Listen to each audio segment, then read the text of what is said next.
If you started playing computer games around the time of the release of Windows XP, then you might have played Fate. This game might have come pre-installed on your device alongside things like Big Fish Games, other Wild Tangent games, and even Diner Dash. Many hardcore gamers at the time looked at this game as sort of a Diablo 1 and 2 clone, just another dungeon crawler, but honestly, if you sat me down in current day and asked me to play both of those games side by side, I'd personally still choose Fate over it. No disrespect to Diablo 1 or 2, they really pushed the boundary and created a whole new genre, but I think Fate was the perfect thing for me. The graphics, the visuals, the aesthetic, the soundtrack, everything about this game just oozes vibes and the aesthetic that I want in a video game. What Fate is to Diablo reminds me a lot of how World of Warcraft is to something like EverQuest or even Tibia Online, taking an old genre and splashing a new can of paint on it and delivering it to the next generation. But I don't want you to think that's all Fate is. I think Fate is a super unique game that has a nice twist on the genre, having the Fate system, which involves choosing what you want to sacrifice when you die in this game. You have to either sacrifice gold, XP, or fame, and they will send you back to different floors in the dungeon depending on which one you pick. Different character builds will want to select different death options in your fates at different times. So that's the essence of Fate explained, but why am I talking about it in 2024? I mean, who even still plays this game? Well, first things first, I do. It's one of the only games I have full achievements for on Steam. But secondly, it's because it is getting a remaster. I always thought that this game was too niche to deserve a treatment like this, and this just totally came out of left field for me. Now, this remaster is not released yet, and this is just the demo, but I wanted to try it out today for you guys, in front of you guys, get your thoughts and opinions, and show you what Fate really was. The game auto loads up in, I believe, Korean for whatever reason, so I do want to switch that over to the English language and then go ahead and jump into the demo. I haven't seen this yet, and dude, the first thing I noticed, I don't usually like a blur like this in games, but this weirdly works perfectly with the bright colors in the shimmering off the lights of the lamps of this barn. Are you kidding me? I was expecting not to like these visuals. I'm not gonna lie, I was going to this with a little bit of a cynical lens, I guess, thinking to myself, why does this game even need a rework? I don't think people aren't playing Fate in the year 2024 because of the graphics. I don't think people are looking at, oh, you know, that game seems great, but the graphics are just not. I don't think that's why people are not playing Fate, you know? I think it's because it's just wasn't really there for their childhood. It wasn't nostalgic for them. There's just not enough advertisement and excitement about it. I don't think it's quite different enough, unless you're a hardcore dungeon delver fan. I don't think it's quite different enough from something like Diablo to really spend your time here instead of a game like Diablo 1 or 2. The average player is just never going to be interested in something like this, and I think that's something that's worth admitting, but I absolutely adore Fate. So let's not talk about its downfalls. Let's talk about how much I adore it, how much I love it, and what it does right. Let's first find the proper hairstyle and outfit for my character. Alrighty, I'm ready to play the bald grandfather. Let's go ahead and jump into it.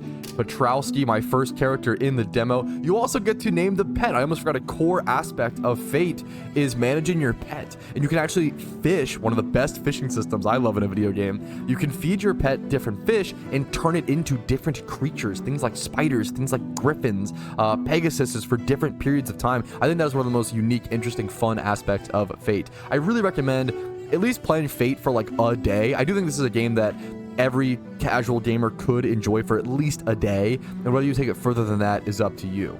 I'm gonna go ahead and name my guy Troll. That's what I would always go ahead and do. You can pick between, ooh, this is either new or it's part of the expansions that I'm not as familiar with. In the original Fate, you would have an option between a dog and a cat, but now it's terrier, cat, boar, fox, phoenix, strider, and a drone.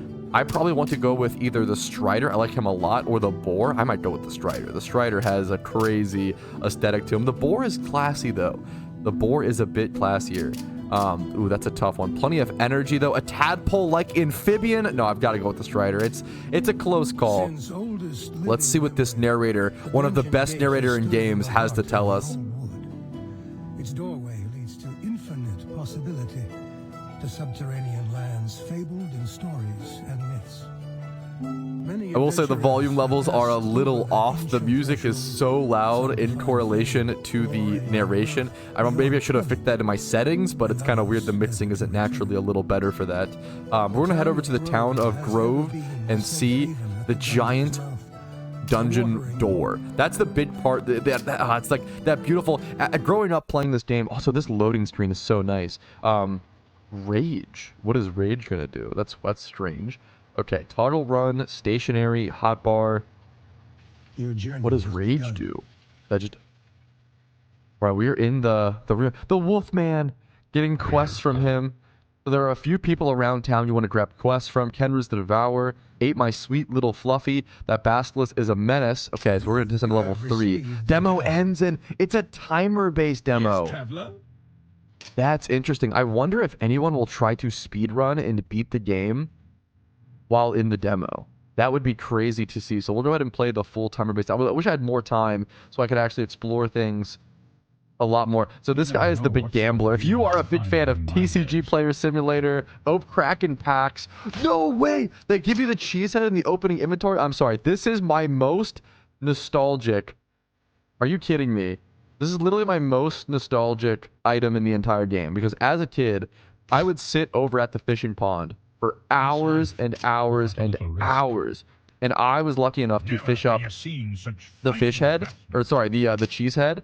And this thing was worth like infinite gold. I never sold it. It was worth infinite gold. But in my childhood wisdom, I knew enough that I was like, this is worth a lot of money, but I'll never see this ever again. And I was lucky enough to keep it.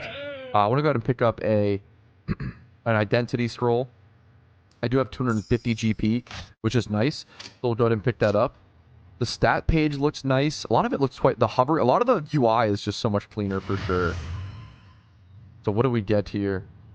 Cheesehead of the Emerald Bay. Let's see if we have to hold and drag.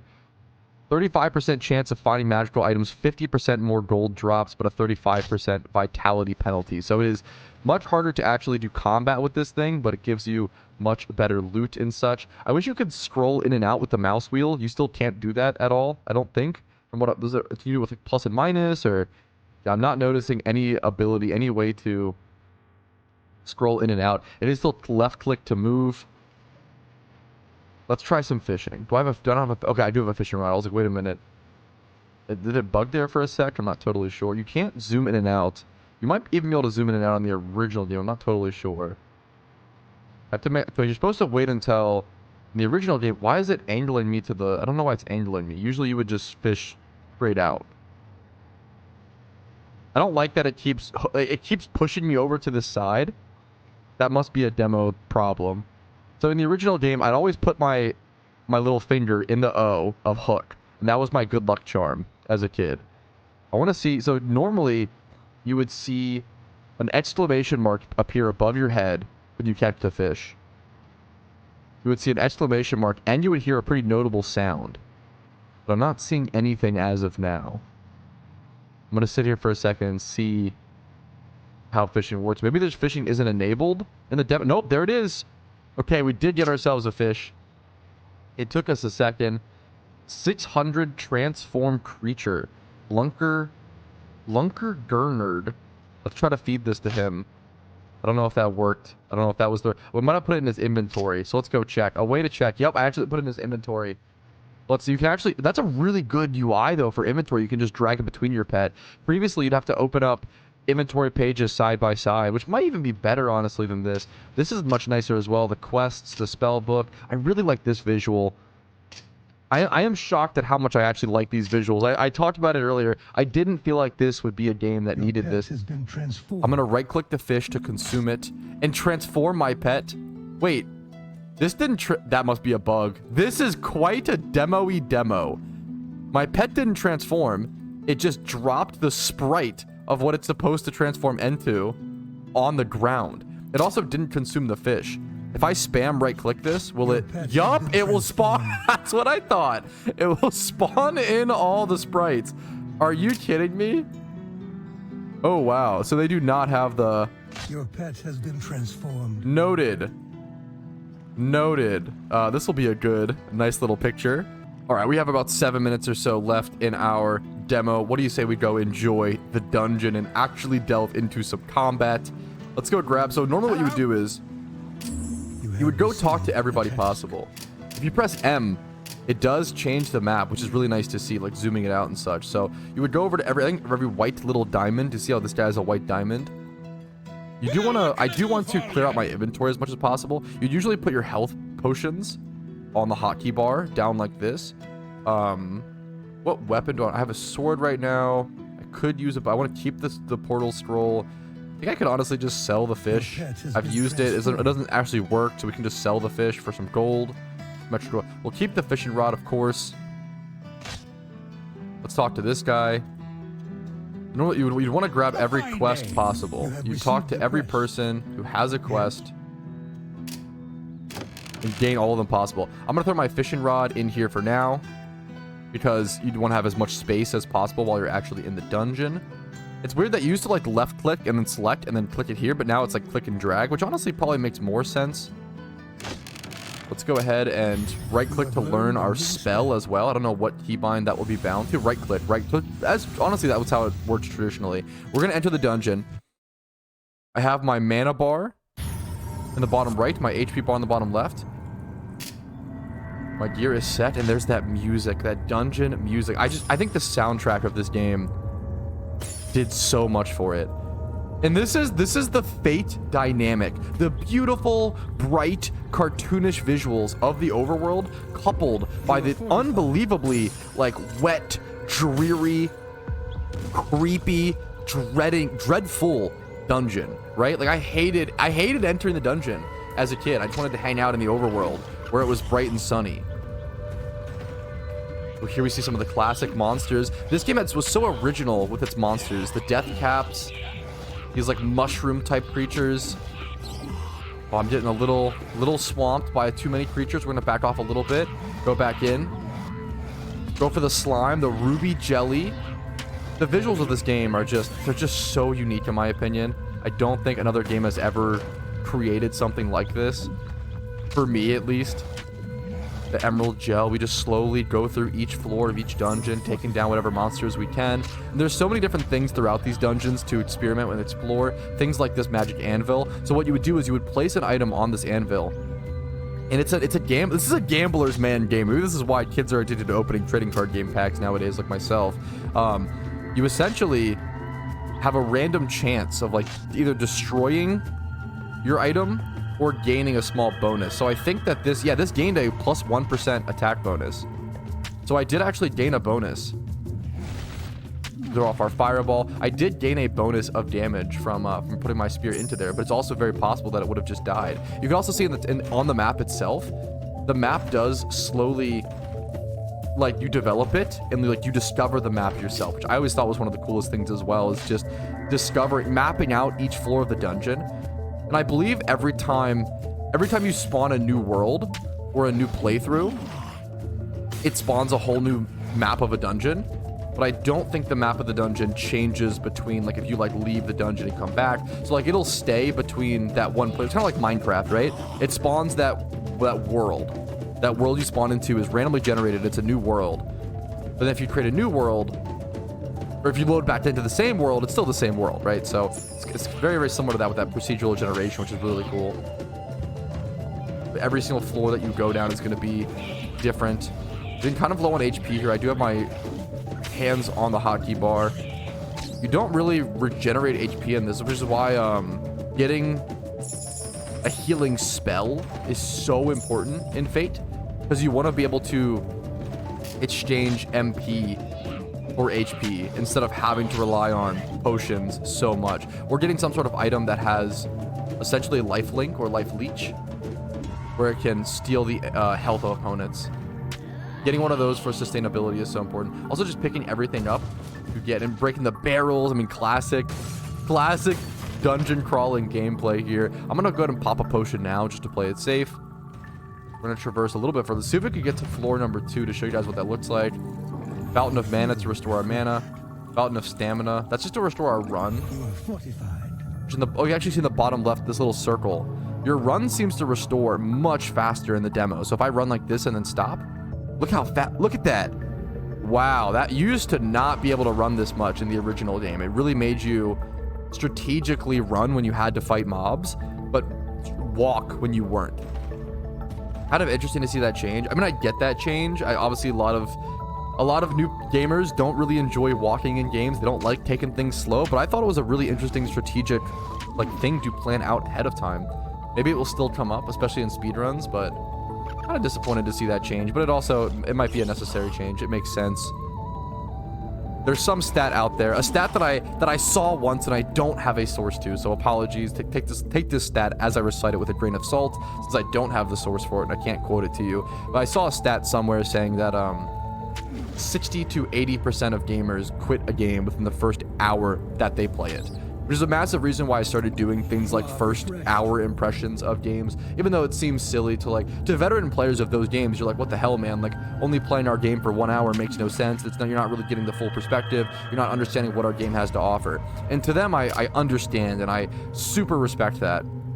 The problem is, most people aren't going to get that full perspective of your game. You have to kind of impress people within the first hour and want them to stick around, or you're just not going to work out. So here is a fisherman. You can actually like fish in the dungeons and then sell stuff to these fishermen and make some gold that way. We're going to head down a staircase, descend deeper into the dungeon. I love the loading screens, honestly. They do a lot. I do want to actually die on purpose here, if possible, so I can show you guys the fate system with only 34 seconds left. If I can't, that is also okay. We're gonna see if I can always just restart or something, or do something else. I'm gonna level up to restore my HP, so probably not gonna be able to die on purpose to show you guys what the fate system looks like. I think it's one of the coolest, arguably the coolest death system in a video game. I'm gonna run around, try to I'm not gonna be able to kill myself in time, unfortunately. Unalive, rather. The rat's not gonna be enough. The spider could do work. 2 seconds left. Let's see what happens when the demo ends. Let's see what happens. It just fades to black. That's kind of cool. Thanks for playing. Can I play it again? Can I play it infinitely? We're going to type 1, 2. Okay, so you can play the demo infinitely. I'm super curious to see, and that's a very, like, back in the day, like, wild tangent you would have. This is, like, how they would do games back in the day. Like, you would have a demo like this, essentially. I'm going to go try to die in the dungeon, and I'll show you guys what that looks like. So another trader. There's so many like different traders that have different positives and negatives in this game with different. I always loved like things like the spectral crossbow, the visuals of these weapons. This game is exactly what I want in terms of visuals. It's just one of the most beautiful games I've ever seen, in my opinion. Another big mechanic of Fate is sending your pet back to the town, and essentially what that does is he heads back to town to be your merchant and sell stuff for you, which is pretty funny. So he'll actually return here in a quick sec, and I'm going to send him back to town again to let all the mobs focus me and kill me. So now we can actually see the Fate system. There's no Fate system in the Fate Reawakened demo. That's a bummer. Anyways, normally you would choose between staying at the same spot that you were at and like dropping all of your gold on the ground. I'm talking all of your gold, like not just the gold you have on you, but like your entire bank's worth, your entire account's worth of gold, and you have to get back to reclaim it. And if you can't, it's a big problem. Like there's so many cool, but you could also sacrifice your XP, which can halt your progress, but it sends you like one floor up, or you could sacrifice your fame, stay exactly where you're at, but just lose permanent fame. There were so many cool decisions to make when playing Fate. Really sad to not see the Fate system in the demo. That's, it's the Fate game, right? But really cool they're doing this. I can't believe they're doing this. Once again, this game is not out. I do have it on my Steam wish list.